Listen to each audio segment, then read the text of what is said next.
Makeup আর্টিস্টের বাড়িতে গিয়ে এভাবে শুয়ে পড়লাম, আর সেই রাগেই মেকআপ আর্টিস্ট আমাকে মাটিতে বসিয়ে শ্যুট করালো।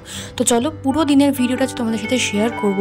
ছিল আমার আউটডোর শ্যুট, তো সকাল সকাল বেরিয়ে গেছিলাম, আর ও আমাকে আমাদের আগরপাড়া স্টেশনে ছেড়ে দিয়ে এসেছিলো।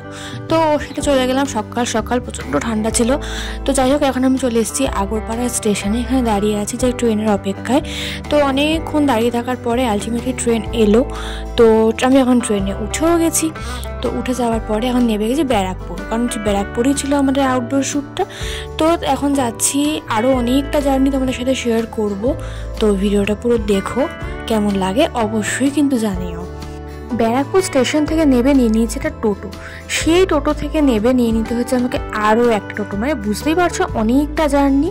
তো আজকের পুরো ভিডিওটার মধ্যে থাকবে একটা শ্যুটের পেছনে কত কি থাকে, কত রকম স্ট্রাগল থাকে, কার কীরকম এফোর্ট থাকে সবটা। তো দেখতেই পাচ্ছ মেকআপ আর্টিস্টের বাড়িতে গিয়ে মানে মন তো হচ্ছিলো পুরো টান টান হয়ে শুয়ে পড়ি, কিন্তু যতই হোক সেটা তো আর পারিনি। তারপরে দিদি আমার জন্য নিয়ে এসেছিলো দেখো এত কিছু খাবার। তো এত কিছু খাওয়া দাওয়া কমপ্লিট করার পরে এখন আমরা বসেছি কিন্তু কাজ করার জন্য। তো দিদি আমাকে খাবারটা দেওয়ার সঙ্গে সঙ্গেই বললো যে ভালো করে পেট ভরে খেয়ে নাও, তাহলে পরে কিন্তু কাজ করতে ভালোই এনার্জি পাবে। আর সত্যি তাই, পেটে খেলে তবেই পিঠে সয়, এটা কিন্তু বাস্তব কথা।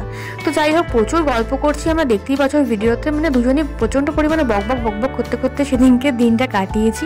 তো দিদি মেকআপ করছে, আমার সাথে গল্প করছে, আমিও তাই।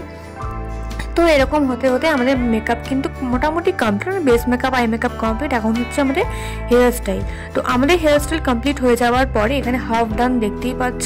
তো তারপর আমরা করে নিয়েছিলাম লাঞ্চ। লাঞ্চেও কিন্তু ছিল এলাহি আয়োজন, দেখতেই পাচ্ছ ফ্রাইড রাইস আর চিলি চিকেন, যেটা খেতে কিন্তু অসাধারণ ছিল।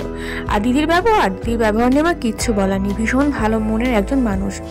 আর এখানে এখন আমি পরে নিচ্ছি সব জুয়েলারি, আর দিদি আমার কানের দুলটা পরিয়ে দিচ্ছিল। তো দেখতেই পাচ্ছ এখানে কিন্তু ফুল লুকটা এখনও পুরোপুরি ক্রিয়েট হয়নি, আরও কিছুটা বাকি আছে। তো আমাদের লুকটা পুরোপুরি ক্রিয়েট হয়ে যাওয়ার পরে আমরা এখন বেরিয়ে গেছি আউটডোর শ্যুটের জন্য। কোথায় যাচ্ছিলাম তোমরা লোকেশনটা দেখে কি কিছুটা আন্দাজ করতে পারছো? আমাকে কমেন্টে জানিও তো কোথায় ছিল, আন্দাজ করতে পারছো কিনা। তো চলে এসছে এখন শ্যুট লোকেশনে, শ্যুট শুরুও হয়ে গেছে। দেখতেই পাচ্ছ আমি কত রঙ্গঢঙ্গ করছিলাম। আর এই আমাদের ফটোগ্রাফার অঙ্কুশ, তোমরা সবাই চেনো। আর এখানে দেখো যেটা বলছিলাম, আমাকে পুরো মাটিতে বসিয়ে শ্যুট করানো হয়েছে।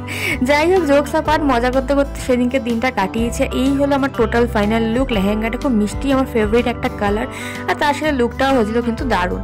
তো তোমাদের কার কার লুকটা পছন্দ হলে অবশ্যই কিন্তু কমেন্ট করে জানিও।